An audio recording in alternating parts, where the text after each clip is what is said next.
하나님 선한 손의 도우심이라는 제목으로 말씀을 전하겠습니다. 역사를 돌아보면 인류는 언제나 강한 손을 가진 자를 중심으로 움직여 왔습니다. 제국의 손, 군대의 손, 권력자의 손, 그 손이 뻗치는 것까지가 국경이었고 그 손이 움켜쥔 것이 곧 질서였습니다. 그래서 한 민족이 포로로 끌려간다는 것은 단순한 지역 이동의 개념이 아니라 다른 손 아래로 들어갔다는 선언인 것입니다. 이제 너희의 운명은 우리 손에 달려있다, 이런 개념이죠. 바벨론도 그랬고 바사도 마찬가지였습니다. 그런데 이 거대한 역사 한복판에서 전혀 다른 질문을 던집니다. 과연 누구의 손이 역사를 움직이는가? 여러분은 과연 누구의 손이 역사를 움직인다고 보십니까? 누구의 손이 우리 대한민국 또 우리 광주 청사교회를 움직인다고 보십니까? 왕의 손입니까? 제국의 손입니까? 아니면 내 눈에 보이지는 않지만은 모든 것을 붙들고 계시는 하나님의 손입니까? 이스라엘 백성은 이미 한번 포로에서 돌아왔습니다. 스룹바벨과 함께 첫 번째 포로 귀환이 이루어졌고 무너졌던 성전은 다시 세워졌습니다. 겉으로 보기에는 회복입니다. 그런데 예루살렘의 현실은 달랐지요. 성전은 다시 세워졌지만 신앙은 무너진 채로 남아 있었어요. 혼합신앙이 퍼졌고 세속화가 깊어졌으며 지도력은 부재한 행정 혼란 상태에 빠져 있었습니다. 9장 1절 2절 볼까요? 이루의 방백들이 내게 나와 이르되 이스라엘 백성과 제사장들과 레위 사람들이 이 땅 백성들에게서 떠나지 아니하고 가나안 사람들과 헷 사람들과 브릿 사람들과 여부 사람들과 암몬 사람들과 모압 사람들과 애굽 사람들과 아모리 사람들의 가증한 일을 행하여 그들의 딸을 맞이하여 아내와 며느리로 삼아 거룩한 자손이 그 지방 사람들과 서로 섞이게 하는데 방백들과 고관들이 이 죄에 더욱 으뜸이 되었다 하는지라. 알만한 사람들이, 지도자 그룹들이 섞이는 일들, 엉망진창의 상황을 만들었습니다. 성전은 서 있었지만은 예배가 회복되지 않았습니다. 그로부터 80년쯤 지났을 때 하나님은 다시 한 사람을 부르시지요. 그 한 사람이 누구예요? 에스라입니다. 에스라를 통해서 두 번째 귀환이 이루어집니다. 이스라엘을 향한 역사, 하나님 이야기는 사랑 이야기, 놀랍고도 특별한 사랑의 이야기. 우리 인생을 뒤돌아보아도 하나님의 특별한 사랑 이야기가 배어 있으나, 구체적으로 담겨져 있으나 우리 얘기하면 누가 안 들어주니까 이스라엘 얘기하는 겁니다. 하나님의 선한 손이 이스라엘의 역사 가운데 함께 있음을 알 수가 있어요. 7장과 8장을 보면 시간대가 섞여 있습니다. 한 번에 설명되지 않는 사건들이 겹쳐서 기록이 되어 있어요. 5,000명에 가까운 사람들을 데리고 1,500km가 넘는 거리를 이동합니다. 사람도 많고 재물도 많고 위험은 곳곳에 도사리고 있는데 이 모든 귀환의 여정이 마무리됩니다. 에스라는 이 모든 역사를 한 문장으로 정리하는데 하나님 여호와의 도우심을 입음으로, 하나님의 선한 손에 도우심을 입어 내 하나님 여호와의 손이 내 위에 있으므로 우리 하나님의 선한 손에 도우심을 입고 하나님의 응낙하심을 입었느니라. 우리 하나님의 손이 우리를 도우사 대적과 길에 매복한 자의 손에서 건지시리라. 에스라는 이 모든 역사를 우리 하나님의 선한 손의 도우심이었다고 고백합니다. 사람의 손이 아니라 하나님의 손이 하신 일이었습니다. 정말 그런가 보십시다. 이들이 귀환할 때 왕이 아닥사스다였습니다. 당시 제국 최강의 왕이었습니다. 근데 당시 제국의 상황이 평안하지 않았어요. 이집트에서 반란이 일어났고 아테네가 그 반란을 지지해서 전쟁은 복잡한 국제전이 되었습니다.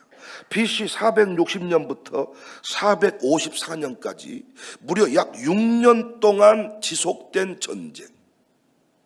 그 전쟁이 막 끝난 BC 454년, 바로 그 해가 에스라가 예루살렘으로 돌아가던 왕의 제7년의 때입니다. 7절 보세요.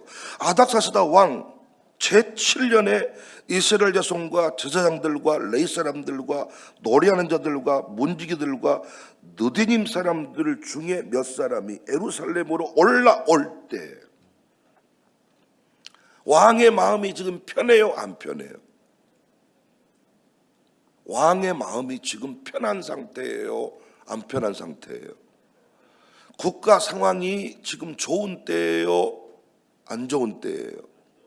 지금 뚜껑이 닫혀 있어요, 열려 있어요? 왕의 뚜껑이.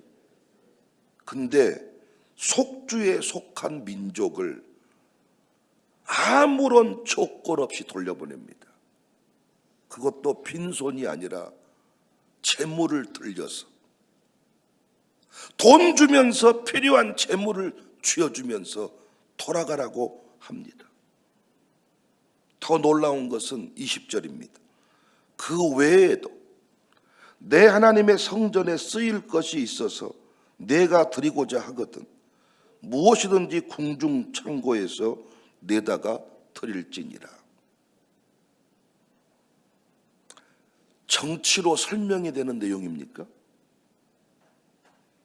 외교로 설명이 되는 내용입니까?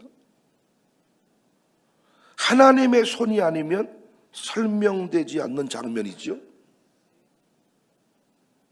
아닥사스다 왕은 하나님 안 믿는 사람이니까 돈 주면 받으면 안 됩니까? 가라고 하니까 하나님이 천사를 보내서 가라고 해야지 왕이 가라고 하니까 난 안 갑니다. 우리는 이렇게 역사를 바라봐야 됩니까? 겉으로는 왕이 베푼 것처럼 보이지만 실상은 하나님께서 선지자를 통해 하신 약속을 이루고 계신 것이지요. 그러니까 우리는 하나님의 약속을 붙잡고 역사를 보는 게 중요하단 말이에요. 에레미야 31장 3절에 내가 영원한 사랑으로 너를 사랑하기에 인자함으로 너를 이끌었다.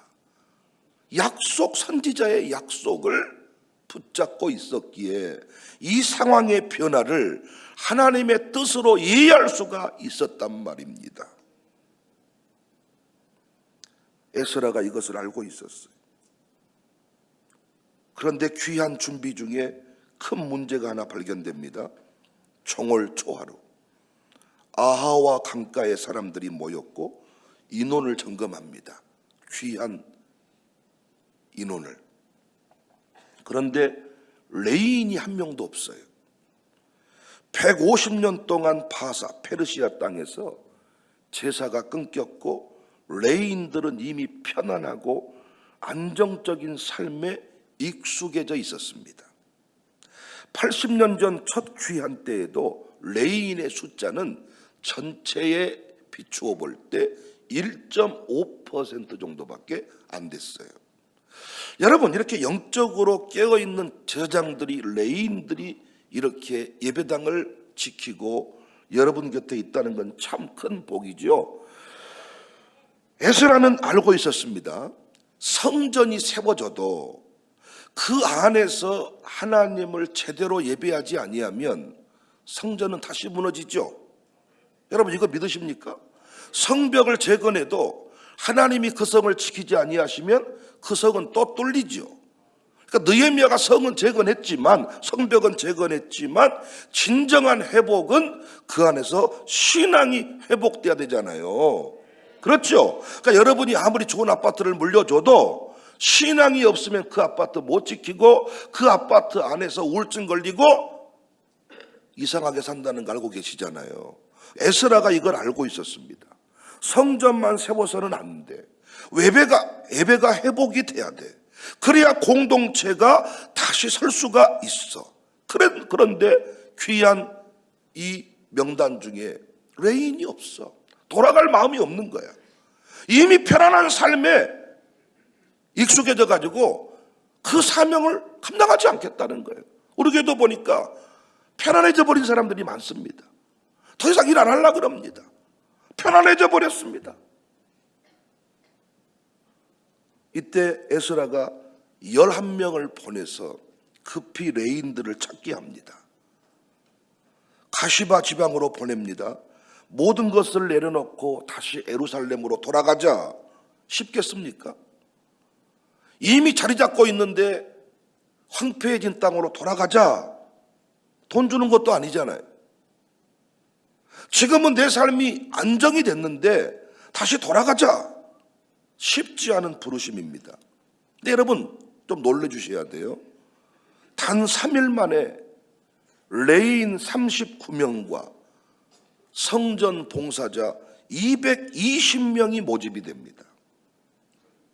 8장 18절에 우리 하나님의 선한 손의 도우심을 입고 그들을 데려왔으니, 하나님은 예배를 회복하시기 위해서 누구의 마음을 또 움직이셨어요?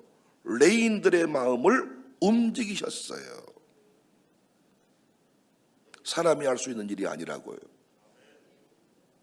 하나님이 도우셨다고요. 이제 출발해야 될 것 같지만 에스라는 출발하지 않습니다. 아하와 강가에서 금식을 선포합니다. 온 백성과 함께 하나님 앞에 겸비합니다. 왜냐? 길이 너무 험해. 1500km를 가야 되는데 돈도 가져가야 되고 사람도 데려가야 됩니다. 우리 시대가 좋아져서 차 타고 먼 길을 이동해도 서울까지 한 400km 됩니까? 우리 교구 전체가, 우리 교인 전체가 서울까지 차 타고 이동해도 휴게소에 차가 들어오는지 아무 사고 없는지 얼마나 신경 쓸 일이 많습니까? 근데 당시 상황은 지금과 다르잖아요. 그런데 에스라는 왕에게 군사를 요청하지 않습니다. 왕은 다 내어주겠다 그랬거든요. 그 이유가 너무 멋져 보여. 8장 22절. 이는 우리가 전에 왕에게 아뢰기를 우리 하나님의 손은 자기를 찾는 모든 자에게 선을 베푸시고 자기를 배반하는 모든 자에게는 권능과 진노를 내리신다 하였으므로 길에서 적군을 막고 우리를 도울 보병과 마병을 왕에게 구하기를 부끄러워하였습니다. 멋지죠? 눈에 보이는 군대보다 끝까지 보이지 않는 하나님의 손을 선택했습니다. 그리고 금식하며 기도했습니다. 그 결과 아무 사고 없이 4달 만에 예루살렘에 도착합니다. 비행기 타고 샥, 버스 타고 샥 가는 게 아닙니다. 8장 31절. 첫째 달 12일에 우리가 아하와 강을 떠나 예루살렘으로 갈새 우리 하나님의 손이 우리를 도우사 대적과 길에 매복한 자의 손에서 건지신지라. 대적이 없었던 게 아니죠. 위험이 사라진 것도 아니죠. 하나님의 손이 그들을 붙드셨던 것입니다. 사랑하는 성도 여러분, 여러분은 우리나라가 누구의 손에 붙들려 있다고 보십니까? 여러분은 이 광주 청사교회가 누구의 손에 붙들려 있다고 보십니까? 여러분은 여러분의 인생이, 여러분의 아들, 딸들이 누구의 손에 붙들려 있다고 보십니까? 여러분은 정말 하나님의 손에 도우심을 받은 경험이 없으신가요? 여러분은 우리 교회를 향한 하나님의 이 도우심의 손길이 끝났다고 믿으신가요? 지금도 계속되고 있다고 믿으신가요? 우리 인생길은 이 귀한 길보다 더 길고 더 험할 수 있습니다. 어제도 걸었고 오늘도 걷고 있고 내일도 걸어야 합니다. 시대마다 최강국이 등장하고 절대 권력이, 제국의 절대자의 손이 역사를 흔들지만 그 모든 역사 위에 계신 손은 여전히 하나님의 손이었습니다. 이걸 믿는 사람은 신앙생활 잘할 수 있습니다. 이걸 믿는 부모는 자식 앞에 부끄럽지 않는 모습을 보입니다. 제가 신앙 전수를 가르치는 목사로서 인생의 바닥을 지날 때 다윗도 그랬습니다. 예기치 못한 어려움을 만날 때가 비로소 자식한테 엄마의 신앙을, 아버지의 신앙을 증명해 보일 때인데 우리는 그때 다 흔들려 버렸습니다. 위기의 상황에 다 두려워 도망갈 때 우리 당회원들이 교인들 앞에 리더십을 인정받을 때인데 그때 흔들려 버릴 때가 많습니다. 압니다. 그 두려움이라는 것은 우리 모두를 흔들어 버린다는 거 다 알고 있습니다. 자식도 보고 있고 남편도 보고 있고 아내도 보고 있고 새가족도 보고 있고 주변 사람도 보고 있습니다. 그런데 하나님의 선한 손의 도우심을 믿고 우리 어제도 공부했습니다. 우리가 기대했던 것이 부스러기가 아니라서 부스러기를 은혜로 해석 안 하는 거지, 부스러기나 큰 떡이나 다 주인의 상에서 내려온 것이거든요. 하나님 보시기에 부스러기지 우리 입장에서는 그 부스러기 한 조각이 인생을 살게도 하고 죽게도 하는 것이거든요.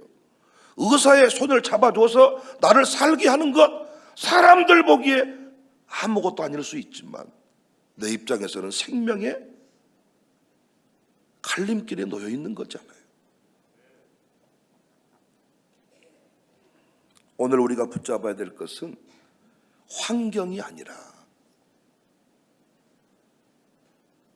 세상은 날이 갈수록 어두워집니다. 제가 장담할 수 있어요. 앞으로 여러분 사는 날 오늘보다 좋지 않습니다. 오늘보다 세상은 더 좋아지지 않습니다. 오늘이 가장 우리가 살기에 좋은 날입니다. 유행가 가사처럼 오늘이 가장 젊은 날입니다. 내일은 또 우리 얼굴이 더 늙어갑니다. 날이 갈수록 세상은 어두워져요. 그런데 하나님의 선한 손의 역사는 주님 오시는 그날까지, 세상 끝날까지, 우리를 부르신 날부터 천국 가는 그날까지, 아니 천국 가서도 우리를 붙들고 계시고 인도하신다는 사실을 믿으시기를 바랍니다. 내 인생 여정 끝내요. 강 건너 언덕 이를 때 하늘문 향해 외칠 수 있는 말 뭐라고요? 주님 인도하셨네.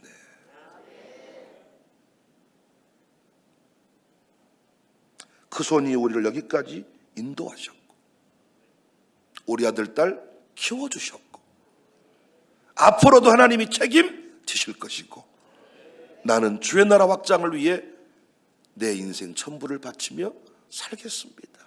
왜? 그게 기쁨이니까. 내가 내 아들을 잡고 씨름해 본들 세우지도 못할 망정 나중에 실망뿐이니까. 주님 바라보고 살면, 사명 붙잡고 살면 평생을 살아도 기쁨이니까. 사명도 지키고 아들 딸도 세울 수 있고. 그래서 이삭 가지고 와. 이삭 가지고 와. 이삭은 내가 책임질게. 흉년 들어버린 땅 어떻게 아버지가 도울 수 있습니까? 흉년 들어버린 땅 아버지가 양수기로 물 퍼주면 농사가 됩니까? 하나님이 그 땅에서 흉년 들어도 백배결실을 이루게 하시면 되는 겁니다. 하나님이 되게 해야지. 그래서 여러분 우리 신앙생활은 신나는 거잖아요. 하나님 믿고 사는 것은 분명히 신나는 일이잖아요. 세상은 갈수록 어려워질 거고 갈수록 효도하는 자식 찾기는 어려울 거고 갈수록 행복한 가정의 모델은 없을 거고 하나님의 선한 손에 도우심만이 우리 인생의 유일한 소망인데 우리는 그 손에 붙들림 바 된 주인공들이잖아요. 귀한 길, 끝이 정해진 길이라면 우리 걷는 지금 신앙의 길은 언제 끝날지 몰라. 오늘 또 그 손을 붙잡고 다시 길을 떠나는, 오늘 예배당 나갈 때 혼자라고 절망하고 계단을 내려가지 말고 주님의 선한 손에 도우심 아래 내가 있다. 이 땅은 대통령 손에 있는 게 아니라 하나님의 선한 손에 있다. 그래서 막 뭐 전쟁의 위협도 말하고 뭐 어쩌고 얘기하지만 우리는 웃잖아요. 북한 김정은이가 미사일을 쏘아도 우리는 웃잖아요. 왜? 김정은이 네가 우리나라를 함부로 전쟁으로 폐허로 만들 수가 없다는 것을 우리는 최소한 믿잖아요. 그렇다면 이 교회도, 우리 가정교회도, 내 사업장도, 내 아들 딸도 사탄 마귀가 감히 움직일 수 없다는 것을 우리는 믿어야 되지 않겠습니까? 김정은 보고 이 꼬마 같은 놈, 이 돼지 기름덩어리 같은 놈 하면서 우리가 아이고 저 김정은이처럼 이렇게 비웃듯이 우리 인생의 많은 고난을 향하여 그렇게 웃어버려야 되지 않겠어요? 이것들 봐라. 웃으면서 멋지게 길을 걸어가야 되지 않겠냐고요. 오늘 또 걷는다마는 정처 없는 이 발길, 이렇게 나그네 서름 이런 식으로 길을 걸어야 되겠습니까? 주 따라가는 길 험하고 멀어도 찬송을 부르며 가겠습니다. 이래야 되겠습니까? 주의 손에 도우심, 제국의 손, 권력의 손, 그 위에 하나님의 손, 그 손 붙잡고 일어서시기를, 오늘 또 기쁨으로 달려가시기를, 그 관점으로 역사를 바라보시기를 주님의 이름으로 축복합니다.